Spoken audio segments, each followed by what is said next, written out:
사무엘상 20장 말씀을 같이 읽고 나누며 시작하겠습니다. 17절 말씀이에요.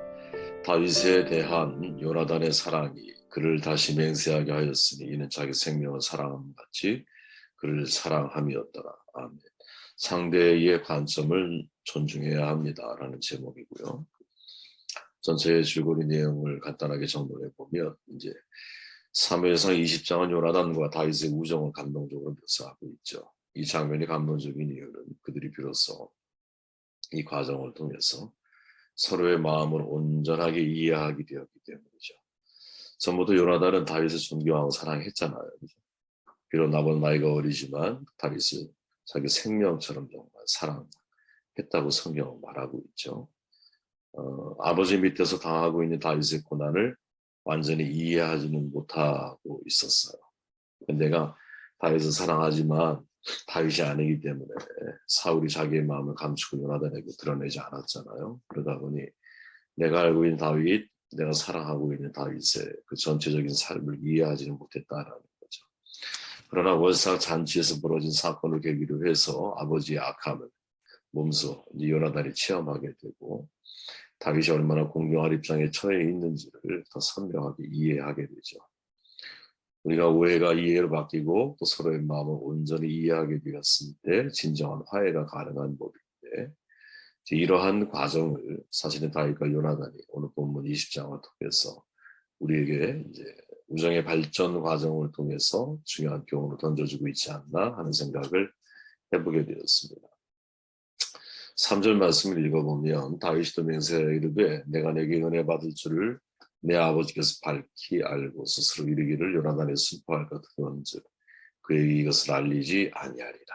알리지 않죠. 그러나 진실로 여호와의 살아계신 건데 생명을 두고 맹세하노니 나와 죽음의 사이는 한 걸음뿐이니라. 다윗의 고백이거든요.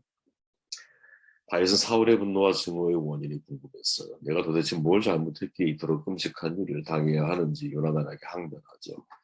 다윗이 미움받는 원인이 뭘까? 궁극적으로 표면적으로 놓고 보면 사울에게 돌아간 찬사를 다윗이 집중해서 받았기 때문이지만 보다 근본적인 원인을 찾아 올라가다 보면 이것은 사실은 하나님 잘못하신 거죠.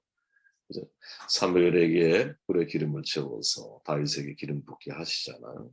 하나님께서 아직 어린 소년의 나이에 있는 다윗을 기름을 붓고 역사 가운데 등장시켰기 때문인 거거든요. 그죠? 이것은 사무엘의 잘못도 아니고 다윗의 잘못도 아니고 하나님이 이 일을 직접 지시하신 거잖아요. 만일 다윗이 유대 목동 2세의 8번째 아들로 그냥 살고 있었다면 사울에게 미움받을 이유가 전혀 없죠. 그런 점에서 다윗이 미움받는 근본적인 이유는 하나님 때문인 거예요. 그죠? 하나님께서 다윗에게 이런 상황을 허락하신 것은 결국 하나님만을 신뢰하는 다윗을 앞으로 만들어가기 위해서 소년 다윗을 부르신 거죠.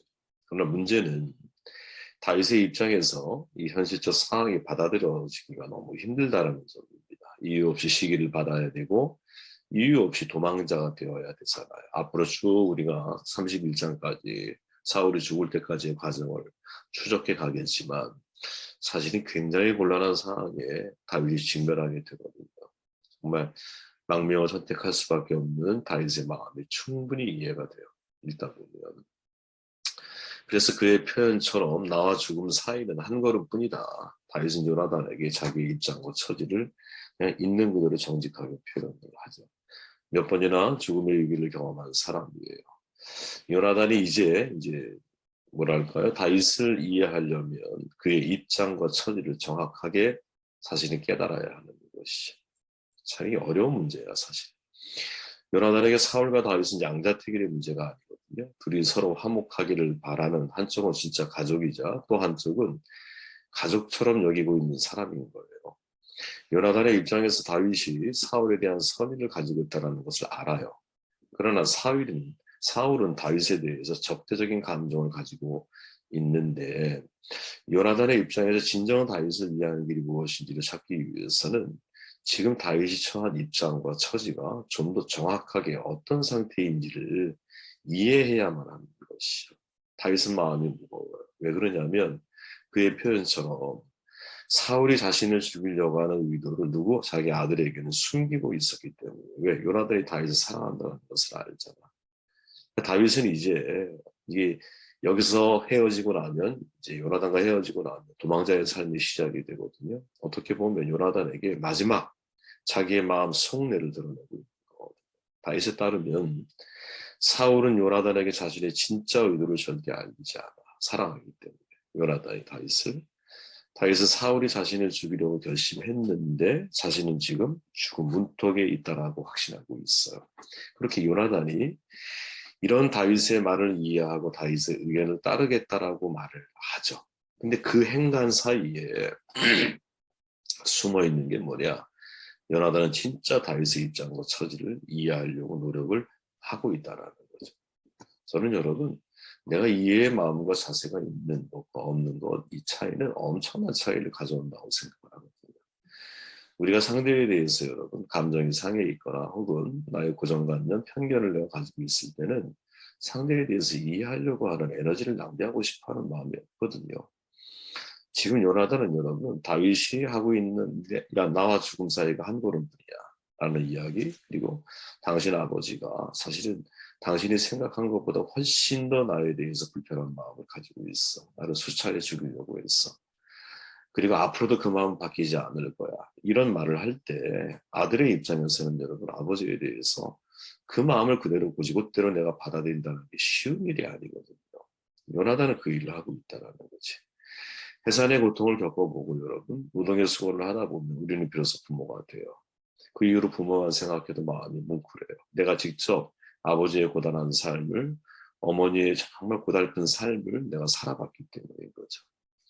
우리는 자신이 여러분 그 상황에 있어봐야 그 사람의 감정과 입장과 처지를 제대로 알아차릴 수 있거든요. 문제는 뭐냐면 모든 사람들의 입장과 처지를 다 그 상황을 내가 경험할 수 있는 건 아니잖아. 만약에 그래야 한다면 너무나 많은 시간이 필요하고 비효율적이 돼버릴 수밖에 없는 거죠. 그럼 어떻게 해야 할까? 그거는 여러분 공감 훈련을 통해서 우리가 어느 정도 커버를 해야 한다고 저는 생각을 하거든요. 힘들어요. 다른 사람의 감정을 인지하고 그 감정이 왜 일어나는지 대화해 가면서 상대를 내가 알아가는 사람에 대한 집중력을 가지고 사람 공감의 능력을 배양한다는 것은 제가 볼 때 결코 쉬운 일은 아니거든요. 정말 많은 에너지가 들어가거든요. 역지사지 생각도 한번 달리 해봐야 되고 내가 그의 신을 신어보려고 하는 노력도 한번 해봐야 되고 다양하게 왜 저 사람이 저런 생각과 결론을 가지고 있을까? 저 행동에 배경에는 어떤 아픔이 있을까? 여러 가지를 우리가 다 한다는 것은 결코 쉽지가 않은 거거든요. 그런데 그걸 할 수 있어야 된다는 거지. 할 수 있어요. 그죠? 자기 아버지에 대한 다윗의 말, 다윗의 평가잖아요. 이거를 정말 진지하게 요나단이 받아들이려면 요나단 마음속에 혹시나 다윗에 대한 편견과 고정관념, 부정적인 생각 혹은 나와 다른 생각에 대해서 그 사람의 생각을 받아들이지 않으려고 하는, 다름을 인정하지 않으려고 하는 이런 마음의 프레임이 만약에 만들어져 있다면 이것은 결코 쉽지 않은 일이죠. 그죠? 6절, 7절 말씀을 읽어볼게요. 내 아버지께서 만일 나에 대해 자세히 묻거든 그때 너는 말하기를 다윗이 자기 성 베들레헴으로 급히 가기를 내게 허락하라 간청하여서 이는 온 가족을 위하여 거기서 매년제를 드릴 때가 되느니라 하라. 아멘. 쭉 읽어보시면 되고요. 상대의 관점을 존중해야 한다라는 거죠. 무슨 말이냐? 지금 요나단은 다윗이 보았을 때 요나단에게 아직 미흡한 게 있어. 나를 이해하려고 애를 쓰고 내 입장에 서서 나를 대변해 주려고 그래. 그런데 다윗이 말하고 있는 것은 아버지가 나를 끊임없이 죽이려고 하고 그 살해 의도를 요나단 너에게는 알리지 않는다. 너는 지금 아버지의 일부분만 보고 있다는 것을 확인시켜 주기를 원하잖아요. 다윗이. 그래서 하나의 제안을 지금 하고 있는 거예요. 초하루 잔치가 그 배경인데 초하루 월삭을 말하는 거예요. 초하루 잔치 한 달에 한 번 조승달이 뜨는 날에 행해지는 예배 축제 절기거든요. 안식일보다 중요한 절기예요. 보통 월삭이라고 부르죠. 왕의 사위이자 군대 수장이고 왕리 음악가잖아 다윗이. 왕이 여는 초하루 잔치에 참여하는 것은 당연히 의무였을 거예요. 따라서 내가 불참을 하면 사울이 어떻게 반응하는지를 보고 사울의 속내를 요나단 당신이 한번 확인을 하라는 이야기예요. 만약 사울이 다윗의 부재에 관해서 물으면 요나단은 다윗이 매년제를 위해서 베들레헴에 갔다고 대답을 하면 되는 거야. 매년제와 예를 들어서 초하루 이제 월삭과 비교했을 때 여러분, 매년제는 이제 한 가족이 1년에 한 번 중심으로 드려지는 예배거든요. 그죠? 초하루 축제와 매년제가 겹치면 대부분 사람들은 매년제에 참석을 했을 정도로 매년제는 대단히 비중이 있는 행사였어. 어떻게 그 가족에게. 따라서 다윗이 매년제에 참석하기 위해서 초하루의 축제에 불참한 것은 충분히 이해가 가능한 상황이라는 거죠. 그죠? 사울이 다윗의 부재에 이성적으로 반응을 하면 요나단의 생각이 옳았던 것이고 병적인 집착을 보이면 다윗의 말이 옳았다라는 것이죠. 그것을 당신이 직접 한번 확인해봐라. 근데 요나단이 이 제안을 받아들여요. 그리고 고백을 하죠. 8절에서 누르보십시오. 아버지께서 너를 해치려 확실히 결심한 줄 알면 내가 내게 와서 그것을 내게 이르지 아니하겠느냐 하니. 그리고 다윗과 언약을 갱신을 내요. 주목해야 할 장면이라고 저는 보거든요. 사람은 살다 보면 여러분 필연적으로 내가 물러설 수 없는 치열한 논쟁을 벌일 때가 있어요. 그죠? 내 주장을 좀처럼 굽히지 않는다라는 건 인간의 본능이거든요. 상대가 아무리 옳은 이야기해도 나와 다른 의견이라면 이것을 수용하고 받아야 된다는 것이 결코 쉽지 않다라는 거예요. 누구나 그래요, 이거는 여러분. 그냥 내 생각이 있는 사람일 경우 이런 경험을 뭐 한두 차례가 아니죠. 수십 차례씩 우리는 경험하며 살아가거든요. 그때 내 생각만 내 주장만 고집을 하고 그것만 관철시키려고 하는 이런 논쟁적인 일을 내가 벌이게 되면 거의 대부분은 좋지 못한 결론을 도출하게 되죠. 심하게 다투게 되거나 아니면 돌이킬 수 없는 적대적인 관계를 만들기도 해요. 그죠? 근데 이러한 현상을 우리가 미연에 방지할 수 있는 좋은 방법은 뭘까? 저는 개인적으로 여러분 상대방을 내가 존중하는 마음이 중요하다고 생각합니다. 예. 이 세상에 여러분 존중받고 싶어 하지 않는 사람이 어디 있을까요? 그죠? 근데 그게 느껴져야 한다는 거지, 대화를 할 때. 나와 의견이 다르고 이런 게 일단 중요한 게 아니야. 상대가 나를 예의 있게 대해주고 나를 존중해주면서 나의 의견을 인정해줄 때 사실은 나와 다른 것도 내가 바꿀 수도 있고 상대가 바꿀 수도 있는 거거든요. 근데 여러분 아무리 좋은 의견을 가지고 있다 할지라도 상대가 나를 존중하고 배려하는 마음이 없는 상태에서 이야기가 진행이 되어질 때는 사실 아무리 이제 접촉점이 많고 서로 같은 말을 하고 있음에도 불구하고 이것을 다름으로 받아들이고 서로의 관계가 금이 가거나 깨지는 일들을 너무나 우리는 많이 경험하거든요. 저는 이제 제가 이제 회의를 많이 주로 참석을 할 때가 있어요. 회의를. 그런 옛날에 읽었던 재미있는 책인데 강한에서는 회의 시간이 짧다 뭐 이런 책이 있어요. 그 책을 보면서 그렇구나 이런 생각을 했거든요. 그래 강한에서는 회의 시간이 짧아. 회의가 길어지면 회의적이 되거든요. 제 개인적인 생각에서. 회의를 정말 잘하려면 제 마음속에 예의가 있어야 한다고 저는 봐요. 예의. 그래서 회의에서 어떤 의견을 냈을 때 상당히 좋은 의견이십니다. 그러면서 내 얘기를 이렇게 의견을 아주 예의 있게 내가 상대에게 전달할 경우에는 서로가 존중받는다는 느낌이 있기 때문에 회의 시간이 길어지지 않아. 근데 상대가 무례하게 말을 하거나 나의 의견을 무례하게 배려하지 않고 막 이렇게 이제 이야기가 진행이 되면 진짜 기분 나쁘죠. 회의가 전쟁터로 바뀌는 거야. 저는 이게 참 중요하다고 보거든요. 요나단은 다윗의 말을 들으면서 여러분 다윗의 관점을 되게 존중해주고 있어요. 왜? 토론한다라 거기에 대해서. 그냥 바로 수용을 해. 그리고 수용하는 것만큼 사실은 요나단이 다윗에 대해서 배려하고 그를 존중해 주는 거죠. 그죠? 상대방이 어떤 사람이든 그 사람을 고유의 인격체로 존중해 주어야 비로소 마음을 열 수 있습니다. 테레사 수녀님이 돌아가시기 전에 하신 말이거든요. 마음을 어떻게 열 수 있을까? 그를 존중해 줘야 마음이 열린다라는 거죠. 저는 100% 동의합니다, 여러분. 상대를 내가 무례하게 대하면 열린 마음도 닫혀요. 근데 상대가 내가 존중받고 있다는 느낌을 상대에게 전달할 때는 마음을 열거든요. 마음이 열려야 대화가 되지. 마음이 열려야 이해가 되고 마음이 열려야 상대에 대해서 우리가 뭔가 접근할 수 있는 소통의 관계가 이렇게 만들어지는 건 아니겠어요? 마음의 힘이라고 하는 책에서 아무리 힘들어도 상황을 상대의 관점으로 보도록 노력하십시오. 이게 영화 제작자가 하는 말이거든요. 상당히 공감하는 말이에요. 야, 상대의 관점에서 보는 것을 노력을 많이 해줘야겠구나. 그러니까 상대방을 존중한다라는 것은 여러분, 제가 상대의 관점을 존중하는 거거든요. 나와 다른 관점을 가지고 있을 수 있어요. 그러니까 당연히 나랑 다른 제안을 할 수도 있는 거지. 다른 건 틀린 게 아니잖아요. 항상 저는 그런 질문을 해요. 나와 내 의견과 저 사람의 의견이 달라.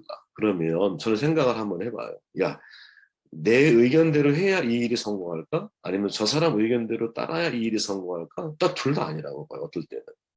그냥 하나님이 함께 하시면 성공하는 것이고 하나님이 함께 하지 않으면 성공하지 않는 거야. 주의 길에, 사명의 길에 있어서.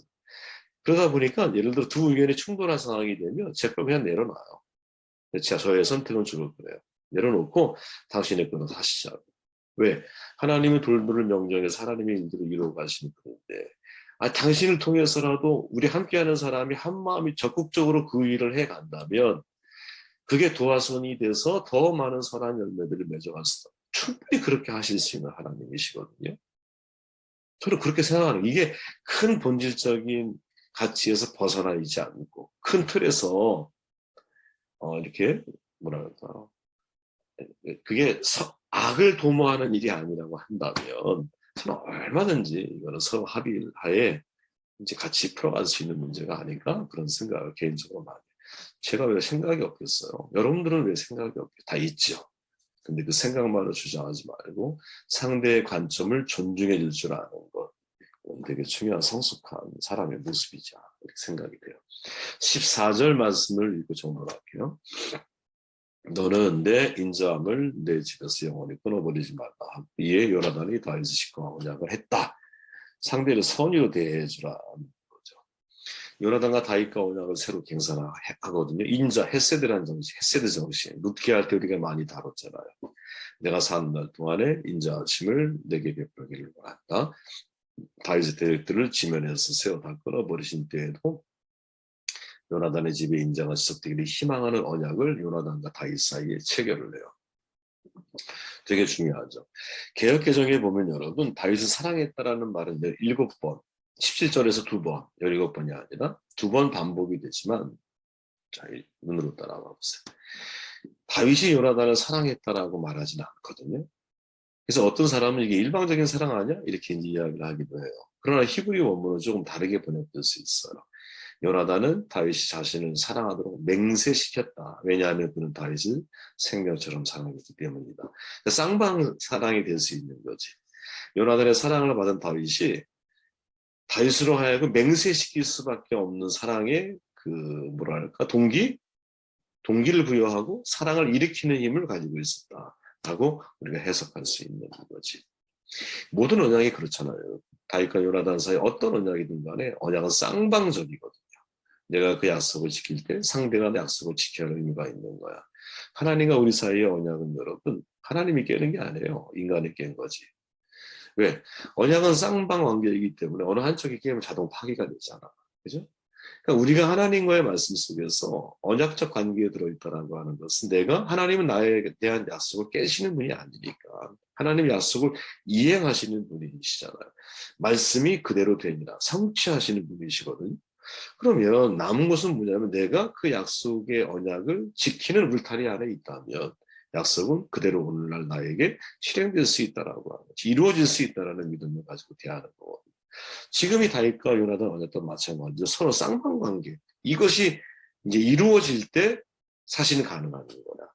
그럼 쌍방관계로 이루어져서 완성이 되려면 어떻게 해야 될까? 지금 이제 이 다윗과 요나단의 우정 속에서 보여주는 것은 상대에 대해서 선한 마음을 가져야 합니다.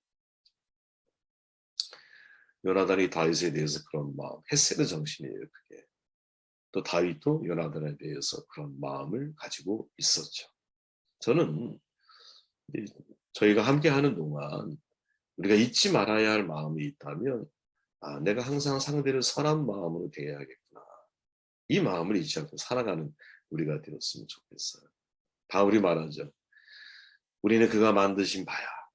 마스터피스야. 하나님에 의해 창조된 사람들이야. 그리스도 예수 안에서 선한 일을 위해서 지으심을 받은 자리. 이 말만큼 여러분 명료한 말씀 어디 있을까요? 인간은 선한 일을 위해서 지으심을 받은 존재이거든요. 그래서 그리스도인과 자연인의 분기점이 있다면 여러분 선함이에요. 선함. 한 길을 가다가 결정적인 문제를 만났어. 그때 내가 선함을 선택하느냐 악함을 선택하느냐. 길을 가다가 강도 만난 자를 만났어. 그때 내가 제사장과 레위인처럼 나의 길을 위해서 걸어가느냐 아니면 선한 사마리아처럼 그의 이웃이 되어주느냐. 악으로 선을 갚으려 하느냐 아니면 악을 악으로 갚으려고 하는가. 성경의 믿음의 사람들은 전부 다 여러분 악을 선으로 갚잖아요. 아브라함은 아비멜렉의 악을 손으로 갚아줘. 그죠? 기도해서 자식을 있게 만들어주잖아. 다윗은 사울왕을 죽일 수 있는 기회를 선으로 돌려주잖아요. 스데반은 돌로 이제 죽임을 당하면서 마지막에 그들을 용서를 구하잖아. 완전히 예수님의 모습이죠. 그죠? 가인이 아벨을 죽은 이후에 여러분 하나님이 가인에게 이렇게 경고해요. 선을 행하면 어찌 낯을 들지 못하겠느냐. 선을 행하지 아니하면 죄가 문에 엎드러서 있느니라. 선을 행하지 못하는 마음 또 선을 행하지 못하는 자리 바로 그 앞에 죄가 있죠. 그래서 우리는 선한 마음을 품어야 되지 않을까 이런 생각을 해보게 됩니다.